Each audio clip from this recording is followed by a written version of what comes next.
أعوذ بالله من الشيطان الرجيم. بسم الله الرحمن الرحيم. ولقد آتينا موسى الكتاب وقفينا من بعده بالرسل وآتينا عيسى ابن مريم البينات وأيدناه بروح القدس أفكلما جاءكم رسول بما لا تهوى أنفسكم استكبرتم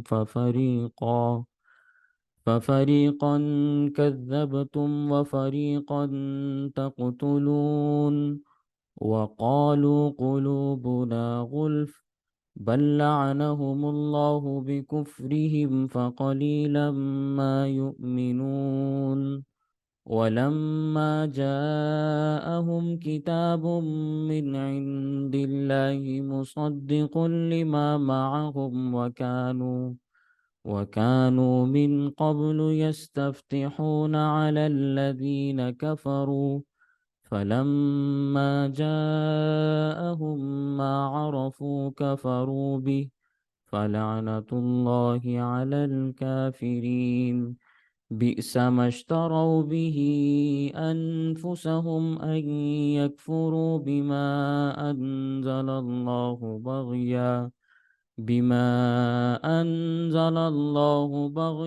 أن ينزل الله من فضله على من يشاء من عباده فباءوا بغضب على غضب وللكافرين عذاب مهين. صدق اللہ العظیم. وَلَقَدْ آتَيْنَا مُوسَى الْكِتَابَ، اور یقینی بات یہ ہے کہ ہم نے موسیٰ علیہ السلام کو کتاب عطا کی. وَقَفَّيْنَا مِن بَعْدِهِ بِالرُّسُلِ، اور ہم نے ان کے بعد کئی رسول لگاتار بھیجے. وَآتَيْنَا عِيسَى ابْنَ مَرْيَم، اور ہم نے دی مریم کے بیٹے عیسیٰ علیہ السلام کو البینات، واضح دلیلیں. وَأَيَّدْنَاهُ بِرُوحِ الْقُدُسِ، اور ہم نے تائید کی اس کی پاکیزہ روح کے ساتھ. أَفَكُلَّمَا جَاءَكُمْ رَسُولٌ بِمَا، کیا جب بھی کوئی رسول لایا تمہارے پاس وہ چیز لا تہویٰ انفسکم، جسے تمہارے نفس نہیں چاہتے تھے، استکبرتم، تو تم نے تکبر کیا. ففریقاً کذبتم، پھر ایک فریق نے تم میں سے پیغمبروں کو جھٹلایا. وفریقاً تقتلون، اور دوسرے فریق نے انبیاء کو قتل کیا. وقالوا قلوبنا غلف، اور انہوں نے یہ کہا کہ ہمارے دل غلافوں میں ہیں. بل لعنہم اللہ بکفرہم، بلکہ اللہ تعالیٰ نے ان پر ان کے کفر کی وجہ سے لعنت فرمائی ہے. فقلیلا ما یؤمنون، لہٰذا بہت تھوڑے سے لوگ ہیں جو ایمان لاتے ہیں. ولما جاءہم کتاب، اور جب آئی ان کے پاس کتاب من عند اللہ، اللہ کی جانب سے، مصدق لما معہم، جو ان کتابوں کی تصدیق کرتی ہے جو ان کے پاس ہیں. وَكَانُوا مِن قبل، اور وہ تھے اس سے پہلے بھی، یستفتحون، فتح کے لیے وسیلہ حاصل کرنے والے، توسل حاصل کرنے والے، علی الذین کفروا، ان لوگوں کے خلاف جو کافر ہیں. فلما جاءہم، پھر جب آ گئے ان کے پاس، ما عرفو، جس کو انہوں نے پہچان بھی لیا، کفروا بھی، پھر بھی اس کا انکار کر گئے. فلعنت اللہ علی الکافرین، تو اللہ تعالیٰ کی پھر کافروں پر لعنت ہے. بئس ما اشتروا بہ انفسہم، بہت بری ہے وہ چیز جو انہوں نے اپنی جانوں کے لیے خریدی. ان یکفروا، کہ وہ کفر کرتے ہیں. بما انزل اللہ، ان چیزوں کا جو اللہ تعالیٰ نے نازل فرمائی، بغین، سرکشی کرتے ہوئے، ان ینزل اللہ من فضلی، حالانکہ اللہ تعالیٰ اپنے فضل سے چیزیں نازل کرتا ہے، علی من یشاء من عبادی، اپنے بندوں میں سے جس پر چاہتا ہے، فباؤوا بغضب علی غضب، پھر وہ لوٹے غضب پر غضب لے کر، وَلِلْكَافِرِينَ عَذَابٌ مُہین، اور کافروں کے لیے رسوا کرنے والا عذاب ہے۔ یہ ان آیات کا ترجمہ ہے جو میں نے آپ کے سامنے بیان کی۔ ان آیات میں پہلے بنی اسرائیل کے جرائم اور ان کی نافرمانیوں کا ذکر تھا کہ انہوں نے اللہ تعالیٰ کی کتابوں کو جھٹلایا، قیامت کا انکار کیا، اللہ کے پیغمبروں کو جھٹلایا اور اللہ کے پیغمبروں کو شہید بھی کیا۔ جب یہ ساری باتیں انسان پڑھتا ہے، سمجھتا ہے، دیکھتا ہے، سوچتا ہے، تو ذہن کے اندر ایک سوال آتا ہے کہ کیا ان لوگوں کو سمجھایا نہیں گیا؟ ان لوگوں کو بتایا نہیں گیا؟ ان لوگوں کی رہنمائی کسی نے نہیں کی کہ وہ اس قسم کی حرکتیں کرتے رہے؟ اللہ تعالیٰ فرماتے ہیں وَلَقَدْ آتَيْنَا مُوسَى الْكِتَابَ، یقینی بات یہ ہے، تحقیق سے جو بات ثابت ہوئی ہے وہ یہ بات ہے کہ ہم نے موسیٰ علیہ السلام کو کتاب دی، اور کتاب کون سی دی؟ تورات دی۔ تورات کا آسمانی کتابوں میں قرآن کریم کے بعد سب سے بلند مقام و مرتبہ ہے، بہت جامع معنی کتاب ہے، فضیلت والی کتاب ہے، لیکن قرآن کریم کے بعد موسیٰ علیہ السلام کو اللہ تعالیٰ نے تورات دی۔ وَقَفَّيْنَا مِن بَعْدِهِ بِالرُّسُلِ، اللہ تعالیٰ فرماتے ہیں ہم نے ان میں لگاتار کئی ایک رسول بھی بھیجے، پے در پے رسول بھیجے، ایک رسول دنیا سے گیا فوراً دوسرا رسول بھیجا۔ قفینا من بعدہ بالرسل، قفا کا معنی ہوتا ہے گدی، یہ آپ کے پیچھے کی جانب جہاں سر ختم ہوتا ہے وہ گدی ہے، سمجھ گئے؟ جب آدمی پیچھے کھڑے ہوں تو پیچھے والے آدمی کی نگاہ اگلے آدمی کی گدی کے اوپر پڑتی ہے۔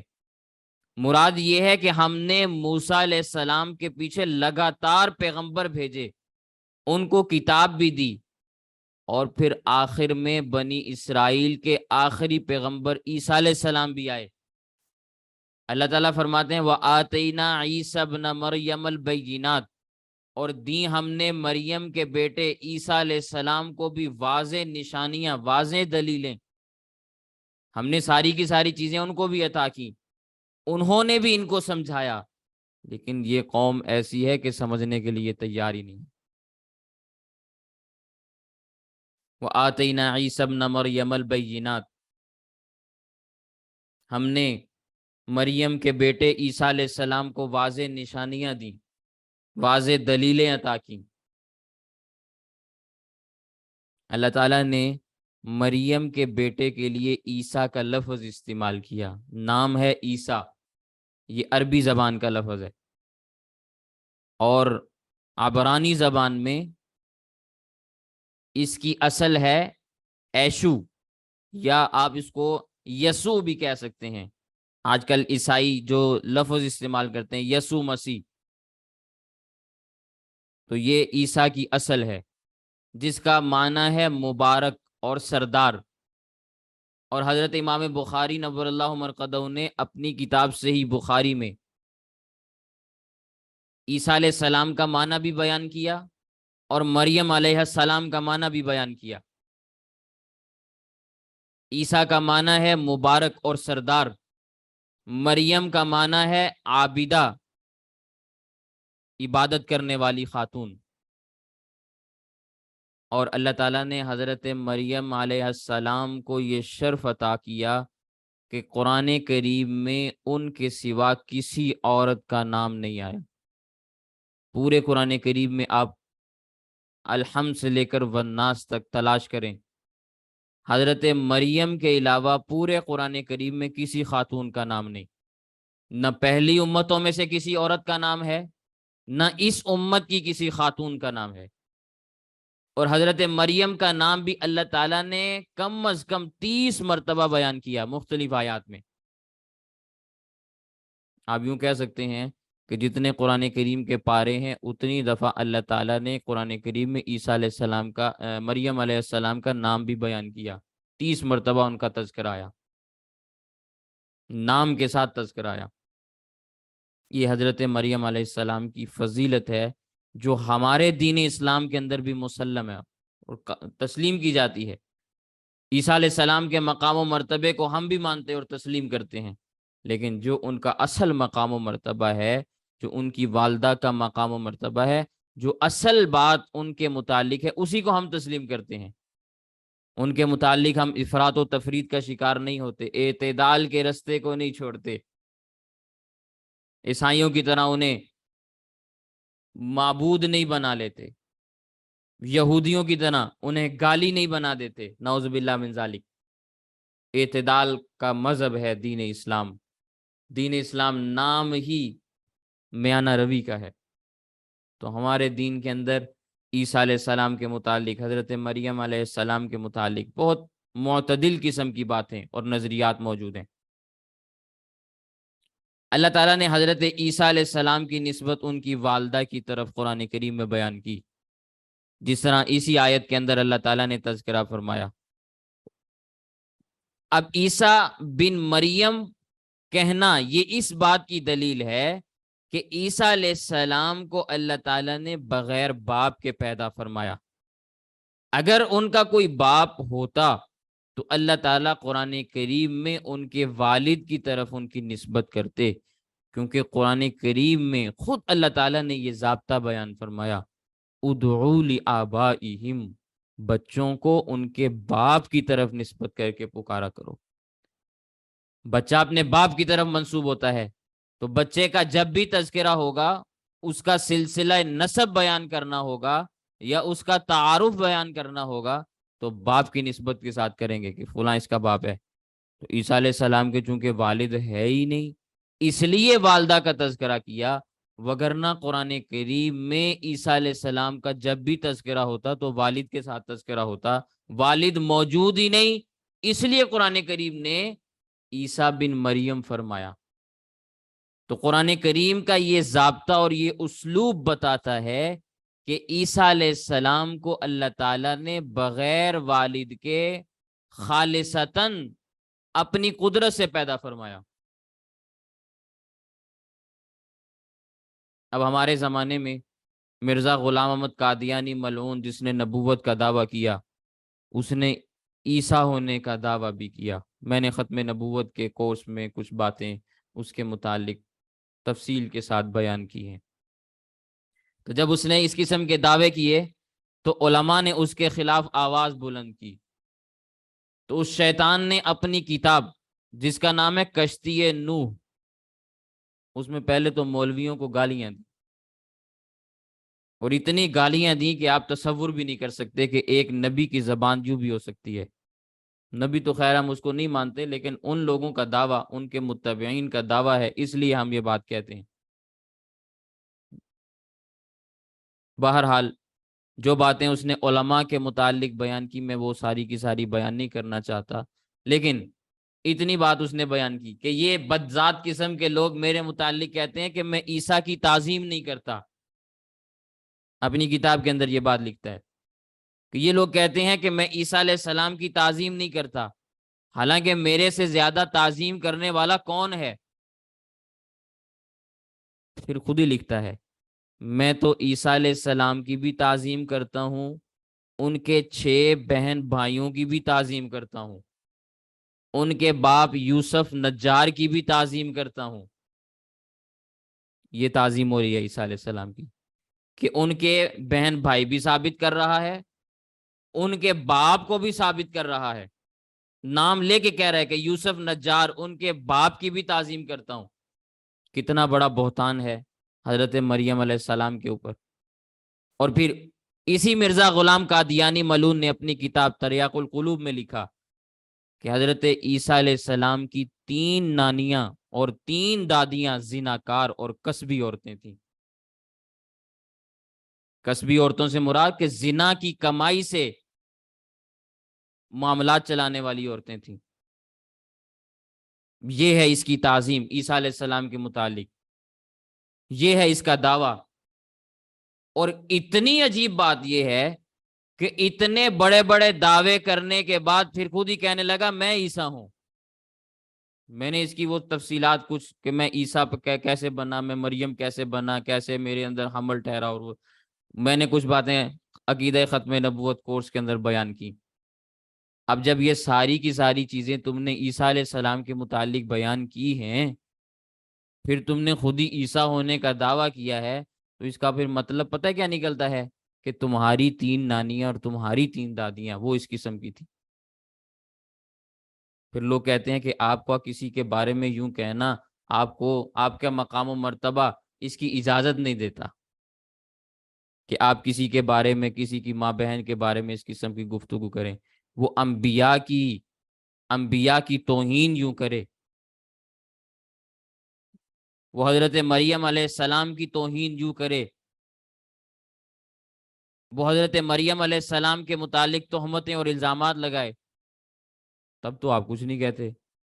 ہم اگر اس کے بارے میں یہ کہیں کہ اس کی نانیاں دادیاں اس قسم کی تھیں، تو آپ کہتے ہیں کہ بھئی یہ آپ کو زیب نہیں دیتا۔ بہرحال قرآن کریم میں اللہ تعالیٰ نے حضرت عیسیٰ علیہ السلام کو ان کی والدہ کی طرف منسوب کیا۔ یہ اس بات کی دلیل ہے کہ ان کے والد نہیں تھے۔ جب والد نہیں تھے تو دادیاں کہاں سے آئیں؟ اللہ تعالیٰ نے حضرت عیسیٰ علیہ السلام کو واضح دلیلیں دے کر دنیا میں مبعوث فرمایا۔ اللہ تعالیٰ نے قرآن کریم میں ارشاد فرمایا وَأَيَّدْنَاهُ بِرُوحِ الْقُدُسِ، ہم نے تائید کی اس کی پاکیزہ روح یعنی جبرائیل امین کے ساتھ، تاکہ ان کو کوئی تکلیف نہ پہنچائے۔ جبرائیل علیہ السلام کی تائید کی ضرورت اس لیے پڑی کہ حضرت عیسیٰ علیہ السلام نے جب بنی اسرائیل کی اصلاح کا کام شروع کیا اور ان کو بتایا کہ یہ چیزیں تم نے جو بگاڑی ہوئی ہیں، ان سے دین کا نقشہ بگڑ گیا ہے، تو چھوٹے بڑے سب ان کے مخالف ہو گئے۔ کیا ان کے مولوی، کیا ان کے پیر، کیا ان کی عوام، کیا ان کے خواص، سب حضرت عیسیٰ علیہ السلام سے لڑنا شروع ہو گئے۔ جس طرح آج کل کے زمانے میں اہل بدعت نے دین کا نقشہ بگاڑ رکھا ہے اور عوام کا ایسا ذہن بنایا ہوا ہے کہ اگر کوئی عالم بدعات کی تردید کے لیے کھڑا ہو اور بدعت کے رد میں کوئی بات کہے تو لوگ لڑنے مرنے کے لیے تیار ہو جاتے ہیں۔ ان کے ذہن کو بدلنا بہت مشکل کام ہے، اور بدعات کی تردید سے زیادہ بدعات کو چھوڑنا مشکل بات ہوتی ہے۔ رد تو کوئی بھی کر لے گا، میں بھی کہوں گا کہ فلاں چیز بدعت ہے، لیکن اس بدعت کو چھوڑ دینا یہ بڑا مشکل کام ہے۔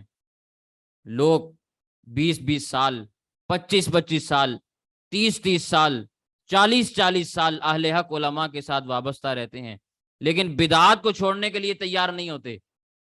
ان کے گھروں کے اندر وہ چیزیں ویسی ہی چلتی چلی جاتی ہیں۔ اس لیے بدعات کا چھوڑنا یہ بہت بڑا مجاہدہ ہے، بہت بڑا مجاہدہ ہے، یہ چھوٹی بات نہیں ہے۔ اسی لیے اللہ کے نبی صلی اللہ علیہ وسلم نے یہ بات ارشاد فرمائی کہ جو میری مردہ سنت کو زندہ کرے گا اللہ تعالیٰ اس کو 100 شہیدوں کا ثواب عطا فرمائیں گے۔ مردہ سنت وہی ہوتی ہے جس کو بدعت آ کے بدل دے، جس کی جگہ بدعت اختیار کر لی جائے۔ ظاہر ہے جب کوئی قوم بدعت اختیار کرتی ہے تو سنتیں وہاں سے مٹ جاتی ہیں۔ اللہ کے نبی صلی اللہ علیہ وسلم نے یہ بات ارشاد فرمائی، میں اپنی جانب سے کچھ بھی نہیں کہہ رہا۔ خیر، افکلما جاءکم رسول بما، کیا جب بھی کوئی رسول لایا تمہارے پاس وہ چیز، لا تہوا انفسکم، جسے تمہارے نفس نہیں چاہتے تھے، جسے تم لوگ قبول کرنا نہیں چاہتے تھے، استکبرتم تو تم نے تکبر کیا، ففریقا کذبتم، پھر ایک فریق جو تم میں سے تھا اس نے انبیاء کی تکذیب کر دی، اس نے انبیاء کو جھٹلا دیا۔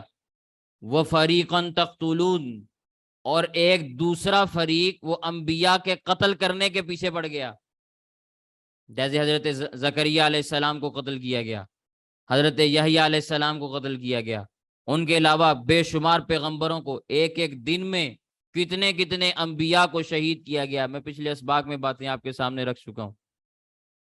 جب بھی کسی پیغمبر نے ان کی مرضی کے خلاف بات کی انہوں نے اس کو شہید کر دیا۔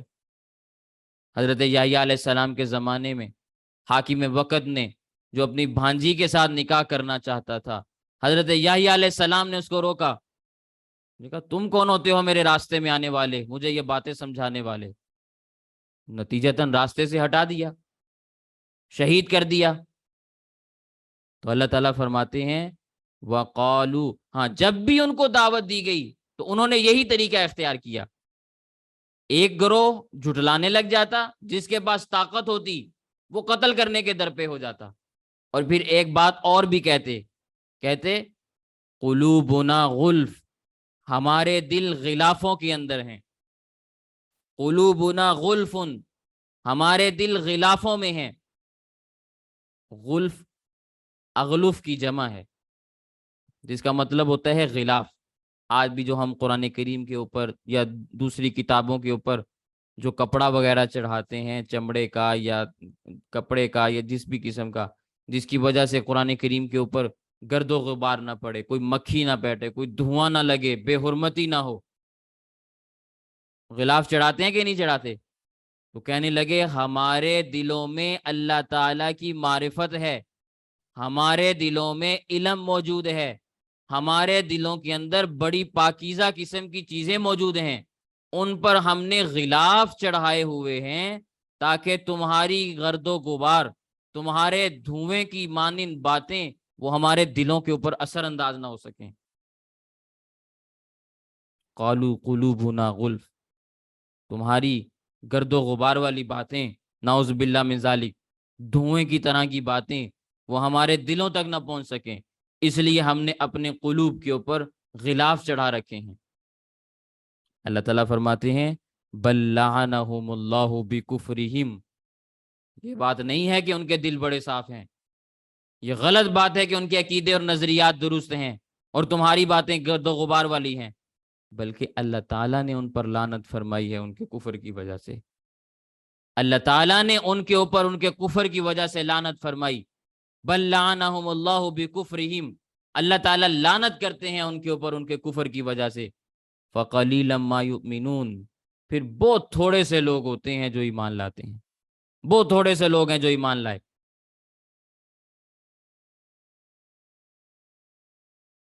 یہ بات میں نے پہلے بھی آپ کے سامنے بیان کی کہ یہودی نبی کریم صلی اللہ علیہ وسلم کو، ان کے زمانے کے یہودی ایسے سچا پیغمبر تسلیم کرتے تھے جیسے کہ اپنی اولاد کے حقیقی اولاد ہونے کے وہ لوگ پہچانتے تھے۔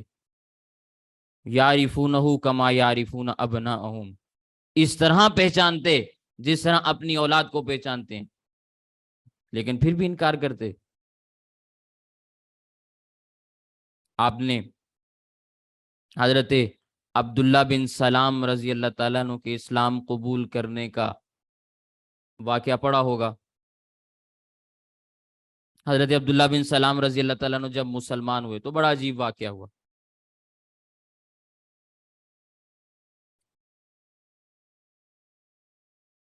بخاری شریف کے اندر موجود ہے کہ جب وہ حضرت عبداللہ بن سلام رضی اللہ تعالیٰ عنہ تشریف لائے، آ کر بیٹھے بارگاہ نبوت میں، کلمہ پڑھ لیا، تو کلمہ پڑھنے کے بعد دیکھا کہ کچھ یہودی بھی آ رہے ہیں، دور سے آتے ہوئے دکھائی دیے، تو پردے کے پیچھے چھپ کے نبی کریم صلی اللہ علیہ وسلم سے درخواست کی کہ حضرت یہودی آ رہے ہیں، پہلے آپ ان سے میرے متعلق سوال کریں کہ مجھے یہ کیسا سمجھتے ہیں، پھر ان کو آپ نے اسلام کی دعوت دینی ہے۔ وہ یہودی آگے، نبی کریم صلی اللہ علیہ وسلم نے فرمایا کیف فیکم ابن سلام،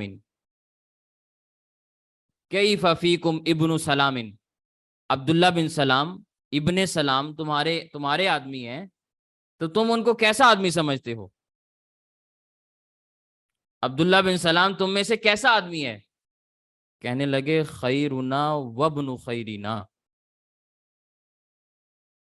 خیرنا وابن خیرنا، ہم میں سے بہترین ہے اور بہترین شخص کا بیٹا ہے، وابن خیرنا، بہترین بھی ہے اور بہترین آدمی کا بیٹا بھی ہے، عالمنا وابن عالمنا، سب سے بڑا عالم بھی ہے اور سب سے بڑے عالم کا بیٹا بھی ہے، سیدنا وابن سیدنا، ہمارا بھی سردار ہے اور ہمارے سردار کا بیٹا بھی ہے۔ نبی کریم صلی اللہ علیہ وسلم نے فرمایا اگر وہ اسلام قبول کر لے تو تمہارا کیا رویہ ہوگا، تم کیا کرو گے؟ تو کہنے لگے اعاذہ اللہ من الاسلام، اللہ اسے اسلام سے پناہ میں رکھے، اللہ اسے اسلام سے بچا کے رکھے۔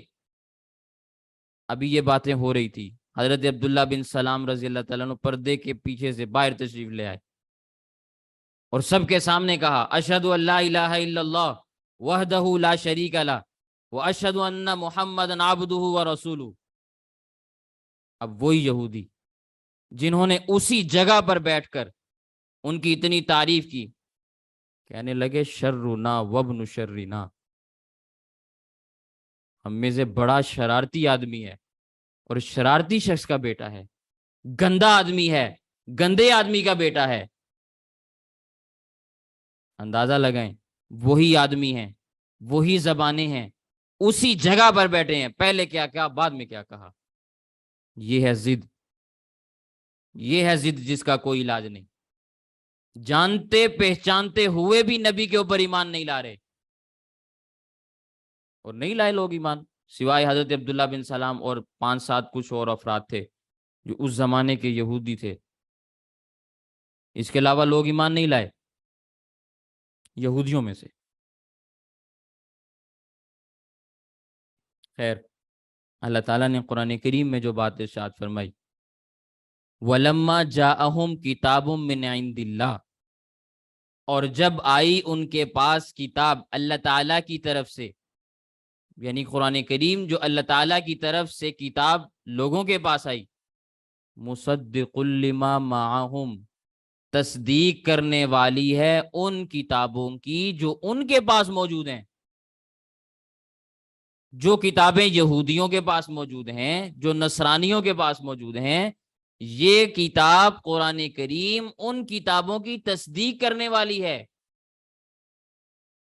اب اگر کوئی شخص قرآن کریم کو نہ مانے تو قرآن کریم کے انکار سے ان کتابوں کا انکار بھی لازم آتا ہے جن کی تصدیق قرآن کریم کر رہا ہے۔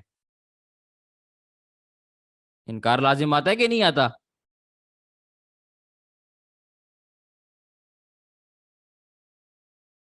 اگر قرآن کریم ان کتابوں کے خلاف ہوتا تو پھر تو کہہ سکتے تھے کہ ہماری کتابوں میں کچھ اور ہے اور قرآن کریم کچھ اور کہتا ہے، اس لیے ہم نہیں مانتے۔ لیکن قرآن تو یہ بات کہہ رہا ہے وَلَمَّا جَاءَهُمْ كِتَابٌ مِّنْ عِندِ اللَّهِ مُصَدِّقٌ لِّمَا مَعَهُمْ، قرآن تو ان کتابوں کی تصدیق کر رہا ہے جو ان کے پاس تھیں۔ اب اگر کوئی شخص قرآن کو جھٹلا رہا ہے تو وہ صرف قرآن کو نہیں جھٹلا رہا، ان کتابوں کو بھی جھٹلا رہا ہے جن کتابوں کی تصدیق قرآن کریم نے کی ہے، یعنی تورات، زبور، انجیل کی۔ وَكَانُوا مِن قَبْلُ، اور وہ اس سے پہلے بھی تھے، يَسْتَفْتِحُونَ عَلَى الَّذِينَ كَفَرُوا، کافروں کے خلاف اللہ تعالیٰ سے فتح حاصل کرنے کے لیے وسیلہ اور توسل حاصل کیا کرتے تھے۔ يَسْتَفْتِحُونَ عَلَى الَّذِينَ كَفَرُوا، اس آیت کی 2 تفسیریں، آپ جتنی بھی تفسیریں اٹھا کے کھولیں گے 2 تفسیریں آپ کو ملیں گی۔ ایک تفسیر تو یہ ہے کہ فتح کے معنی کھولنے کے ہوتے ہیں،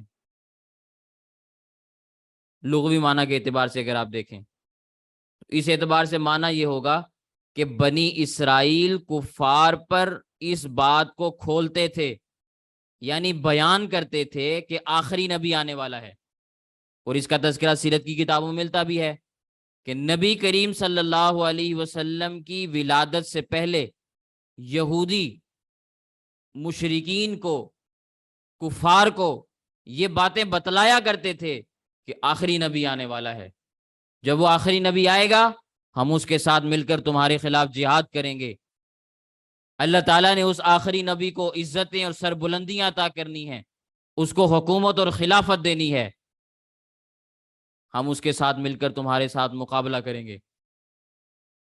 تو ایک معنی تو یہ ہے کہ بنی اسرائیل یعنی یہودی کفار پر اس بات کو کھولتے تھے کہ آخری نبی آنے والا ہے، آخری نبی کے فضائل کو کھول کھول کے وہ لوگ بیان کرتے، ان کی فضیلتوں کو بیان کرتے، ان کے حالات اور واقعات کو بیان کیا کرتے تھے۔ ایک تفسیر تو یہ ہے یستفتحون علی الذین کفروا اس آیت کی۔ دوسری تفسیر یہ ہے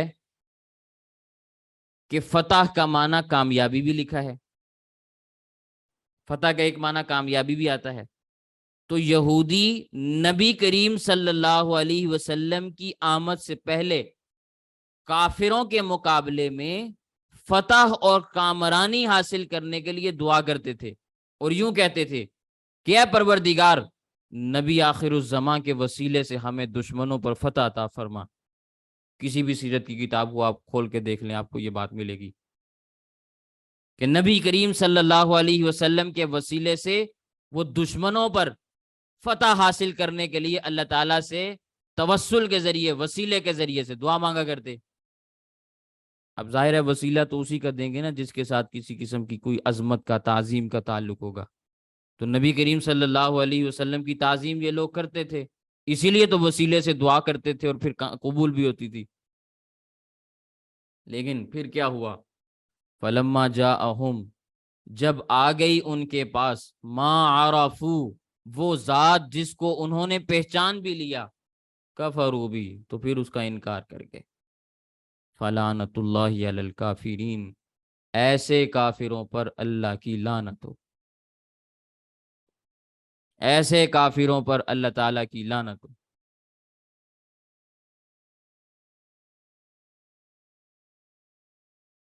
اب یہاں پہ قرآن کریم کی اسی آیت سے وَكَانُوا مِن قَبْلُ يَسْتَفْتِحُونَ عَلَى الَّذِينَ كَفَرُوا، جہاں اس آیت سے اور بہت سارے مسئلے نکلتے ہیں، ایک مسئلہ وسیلے والا بھی نکلتا ہے، توسل، وسیلہ۔ میں اگر اس کے متعلق دو چار باتیں عرض کرنا چاہوں آپ ان کو ذہن میں رکھیں۔ وسیلہ کا اگر لغوی معنی آپ سمجھیں گے تو علامہ ابن الاسیر جزری رحمہ اللہ نے النہایہ فی غریب الاثر کے اندر وسیلہ کا لغوی معنی بیان کیا۔ الوسیلۃ ہی فی الاصل ما یتوسل بہ الی الشیء ویتقرب بہ، وسیلہ اس چیز کو کہتے ہیں جس کے ذریعے کسی چیز کی طرف پہنچا جائے اور اس کا قرب حاصل کیا جائے۔ وسیلہ اس چیز کو کہتے ہیں جس کے ذریعے کسی چیز کی طرف پہنچا جائے یا اس مطلوبہ چیز کا قرب حاصل کیا جائے، یہ وسیلہ کا لغوی معنی ہے۔ مصباح اللغات جو اردو کی بہت مشہور لغت ہے اس کے اندر بھی یہ بات موجود ہے کہ وسیلہ کا معنی ہے تقرب حاصل کرنے کا ذریعہ۔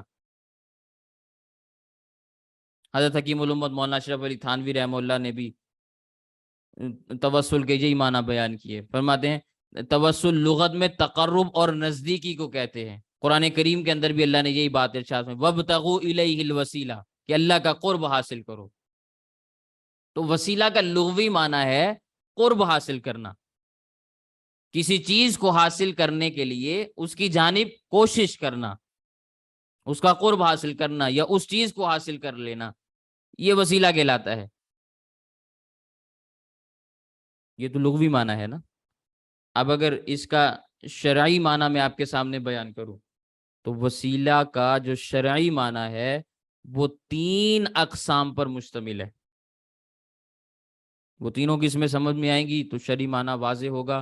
تینوں چیزیں سمجھ میں نہیں آئیں گی تو شرعی معنی واضح نہیں ہو سکتا. یہ بات سمجھ لیں. ان 3 چیزوں میں سے پہلی چیز ہے توسل بالدعا. توسل بالدعا سے مراد یہ ہے کہ زندہ نیک آدمی کو دعا کی درخواست کرنا. آدمی زندہ بھی ہو، نیک بھی ہو، اس کو آپ دعا کی درخواست کریں کہ حضرت میرے لیے اللہ سے دعا فرمائیں. جیسے کہ صحابہ کرام رسول اللہ صلی اللہ علیہ وسلم سے دعا کی درخواست کیا کرتے تھے. کئی ایک دعاؤں کی درخواستیں احادیث میں موجود ہیں. بارش کی درخواست بھی کی ہے، قحط سے نجات کی درخواست بھی ہے، اسی طرح بیماری سے شفا کی درخواست بھی ہے، اور بھی دعائیں موجود ہیں. تو توسل بالدعا یہ ہے کہ زندہ نیک آدمی کو دعا کی درخواست کریں. یہ توسل بالدعا ہے. پھر ہے توسل بالاعمال. توسل بالاعمال سے کیا مراد ہے کہ اللہ تعالیٰ کی اطاعت، عبادت، اس کے انبیاء اور رسولوں کی اتباع، اور ہر اس عمل کے ذریعے اللہ کا قرب حاصل کرنا جو اللہ کو پسند بھی ہو اور اللہ اس سے راضی بھی ہوتے ہوں. یہ توسل بالاعمال ہے کہ آپ اعمال کا وسیلہ دیں. اعمال میں اللہ تعالیٰ کی اطاعت بھی ہے، عبادت بھی ہے، اللہ کے نبیوں کی اطاعت بھی ہے، ان کی اتباع بھی ہے، اور ہر وہ عمل جس سے اللہ تعالیٰ کا قرب انسان کو حاصل ہوتا ہے، وہ عمل جو اللہ تعالیٰ کو پسند بھی ہے، اللہ تعالیٰ اس سے راضی ہوتے ہیں، ان اعمال کا وسیلہ دے کر آپ اللہ تعالیٰ سے دعا مانگیں. یہ توسل بالاعمال ہے. تیسری چیز ہے توسل بالذات، کہ نبی کریم صلی اللہ علیہ وسلم یا کسی ولی کی ذات سے آپ توسل کریں. کسی ولی کی ذات سے وسیلہ کیا جائے، جس کی صورت یہ ہے کہ مانگا تو اللہ سے جائے لیکن واسطہ نبی کا یا ولی کا دیا جائے. یہ توسل بالذات ہے. 3 باتیں میں نے بیان کی: توسل بالدعا، توسل بالاعمال، توسل بالذات. جب یہ تینوں اقسام آپ کے سامنے آ گئیں، اب وسیلے کی تعریف یوں بنتی ہے کہ شریعت اسلامیہ میں وسیلے اور توسل سے مراد یہ ہے کہ اللہ تعالیٰ کا قرب حاصل کرنا ہے، چاہے وہ انبیاء، صالحین اور اولیاء سے دعا کروا کے اور ان کی شفاعت سے حاصل کیا جائے، یا ہر اس عمل سے حاصل کیا جائے جسے اللہ تعالیٰ پسند فرماتے ہیں. مثال کے طور پر نماز پڑھ کے، زکوٰۃ دے کے، روزہ رکھ کر، انبیاء اور رسولوں کی اطاعت کر کے، انبیاء اور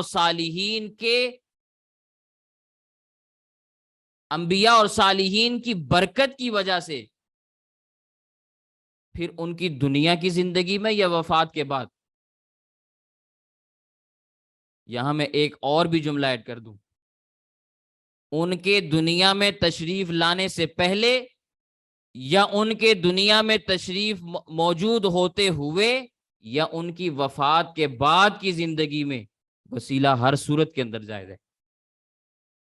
قرآن کریم کی اس آیت میں تو وسیلے کا تذکرہ اس انداز میں ہے نا کہ ابھی نبی کریم صلی اللہ علیہ وسلم مبعوث نہیں ہوئے، ان سے پہلے وہ لوگ ان کے وسیلے سے دعا مانگا کرتے تھے اور اللہ تعالیٰ ان کو فتح اور کامرانی بھی عطا کرتے.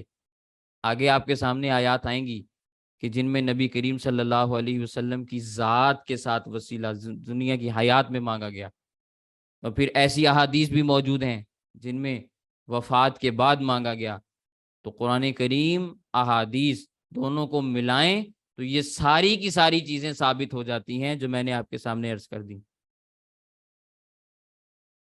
اس لیے اہل سنت والجماعت توسل بالدعا کے بھی قائل ہیں، توسل بالاعمال کے بھی قائل ہیں، توسل بالذات کے بھی قائل ہیں، ذات کے وسیلے کے بھی قائل ہیں. عام طور پر لوگ دعا کے ذریعے وسیلے کے قائل ہو جائیں گے، اعمال کے ذریعے سے بھی وسیلے کے قائل ہو جائیں گے۔ خود میری ایک بندے سے بات ہوئی تو اس نے یہی بات کہی، وہ کہتا ہے کہ بھئی نماز پڑھیں، نماز پڑھ کے اللہ سے آپ اس نماز کی برکت سے دعا مانگ لیں۔ میں نے کہا ٹھیک ہے، دعا مانگ لی ہم نے، لیکن کیا نبی کی ذات سے وسیلہ نہیں مانگ سکتے؟ کہتا ہے جی نہیں مانگ سکتے، یہ تو شرک ہے۔ میں نے کہا کیسے شرک ہے؟ جس نماز کو اللہ کے نبی صلی اللہ علیہ وسلم عرش سے لے کر آئے، اس نماز کے وسیلے سے آپ نے دعا مانگی تو دعا قبول ہوگی۔ آپ نے کہا یہ جائز عمل ہے، اور جو نبی جا کر نماز لے کر آیا، جب اس کے وسیلے سے دعا مانگی تو آپ نے کہہ دیا یہ شرک ہے۔ یا تو آپ دونوں کو شرک کہیں، یا تو آپ پھر دونوں کو مان لیں۔ یہ کیسے ممکن ہے کہ نبی جس عمل کی دعوت دے، اس عمل کو آپ اچھا تسلیم کرتے ہوئے اس کی ذات سے آپ وسیلے کے قائل ہو جائیں کہ عمل بہت اچھا ہے، اللہ تعالیٰ کا اس سے قرب حاصل ہوتا ہے، تو اس کے وسیلے سے آپ نے دعا مانگ لی۔ کیا نبی کی ذات اچھی نہیں ہے؟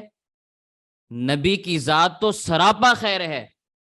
ہمارے ہاں نماز دین ہے، روزہ دین ہے، حج و زکوٰۃ دین ہے، نبوت کی ذات تو پوری کی پوری دین ہے، نبوت کی ذات تو سراپا دین ہے۔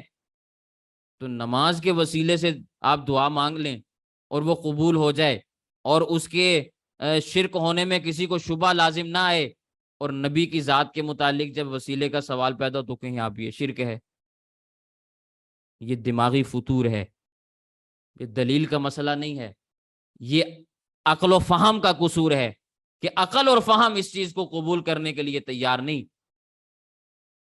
کہ ہم کسی انسان کے لیے وسیلے کے قائل ہو جائیں۔ اس لیے اہل سنت والجماعت دلائل کی بنیاد پہ، کسی کو دلائل چاہیے ہو میں دینے کے لیے تیار ہوں۔ توسل بالدعا کے بھی ہم قائل ہیں، توسل بالاعمال کے بھی ہم قائل ہیں، توسل بالذات کے بھی قائل ہیں، لیکن ہم یہ نہیں کہتے کہ اے شیخ عبد القادر جیلانی ہمارا یہ کام کر دیجئے، یہ ہم نہیں کہتے۔ ہم یوں کہتے ہیں کہ نبی کریم صلی اللہ علیہ وسلم کے وسیلے سے اے پروردگار ہمارا یہ کام کر دیجئے۔ سیدنا صدیق اکبر رضی اللہ تعالیٰ عنہ کے طفیل، اے اللہ میرا یہ کام کر دیجئے۔ اے اللہ امام اعظم ابو حنیفہ رحمہ اللہ کی برکت سے میرا یہ کام کر دیجئے۔ شیخ عبد القادر جیلانی رحمہ اللہ کی حرمت سے میرا یہ کام کر دیجئے۔ ان کے وسیلے سے، ان کے طفیل، ان کے صدقے، ان کی حرمت کی وجہ سے، ان کے حق کی وجہ سے، جو بھی الفاظ آپ استعمال کریں، مانگنا اللہ سے ہے، واسطہ اور وسیلہ دینا ہے۔ آج لوگ کہتے ہیں کہ وسیلہ، قرآن کریم کی آیت پڑھتے ہیں کہ اللہ تعالیٰ فرماتے ہیں کہ مجھ سے مانگنے کے لیے وسیلے تلاش نہ کرو۔ تو بھئی جس قرآن کریم کی آیت سے یہ بات تمہیں ثابت ہوتی ہوئی نظر آتی ہے، اسی قرآن کریم کی آیت سے یہ بھی تو بات ثابت ہو رہی ہے نا۔ يَسْتَفْتِحُونَ عَلَى الَّذِينَ كَفَرُوا، ذرا اس کی بھی تفسیر کھول کے دیکھ لو، پھر نبی کریم صلی اللہ علیہ وسلم کی احادیث کو بھی ذرا کھول کے دیکھ لو۔ بات یہ ہے کہ ایک وسیلہ ایسا ہے جو کافر اور مشرک کیا کرتے تھے کہ وہ عبادت ان معبودان باطلہ کی کرتے، اللہ کی نہیں کرتے تھے، بتوں کی عبادت کرتے اور ان کو خوش کرتے، اور ان کی خوشی میں اللہ کی خوشی کو شامل سمجھا کرتے تھے، ان سے مانگا کرتے اس انداز میں کہ یوں کہتے کہ ہم ان سے مانگ رہے ہیں، یہ ہمیں اللہ سے لے کر دیں گے۔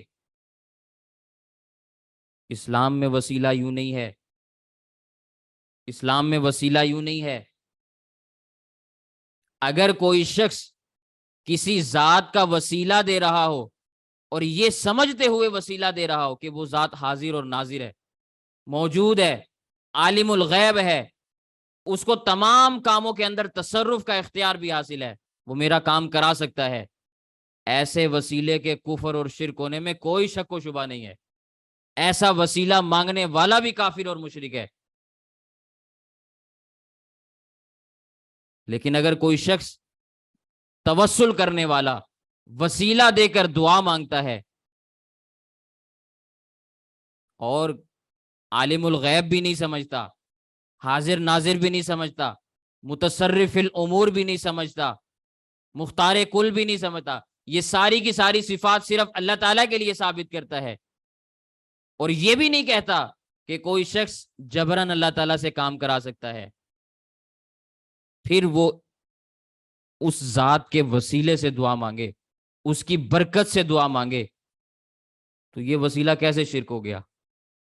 یہ کیسے ناجائز ہو گیا؟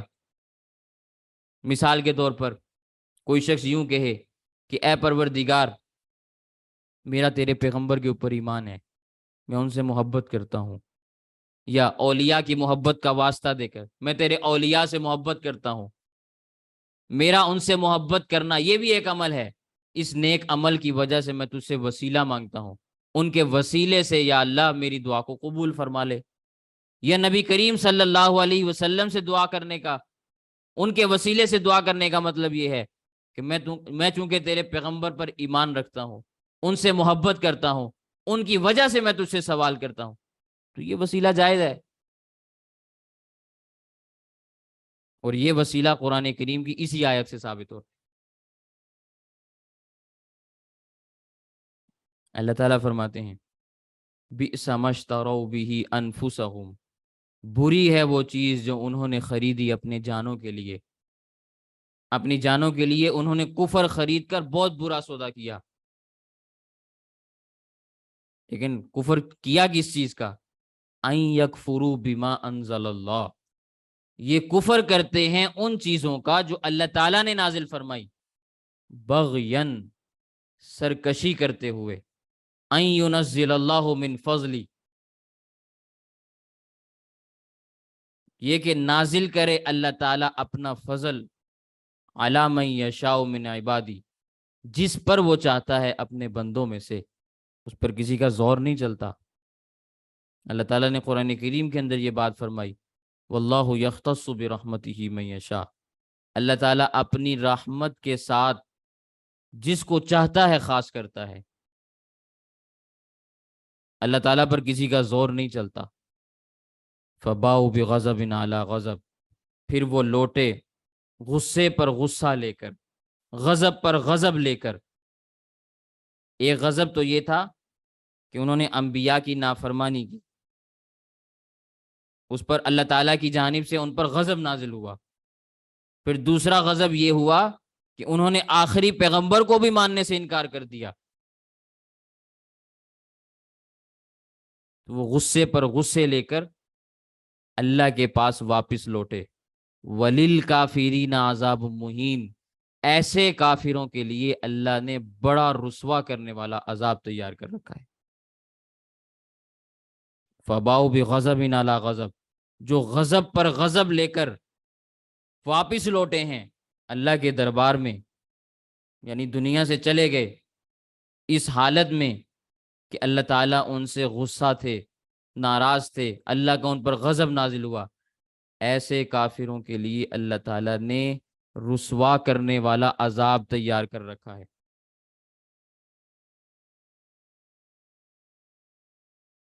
سمجھ میں آئی میری بات؟ تو یہ وہ آیات تھیں جو میں نے آپ کے سامنے تلاوت کی اور ان کا مختصر ترجمہ اور تشریح آپ کے سامنے بیان کی. اللہ تعالیٰ ہمیں یہ باتیں سمجھنے کی توفیق عطا فرمائے، قرآن کریم کی تفسیر کو صحیح انداز میں سمجھنے کی اور آگے سمجھانے کی توفیق عطا فرمائے.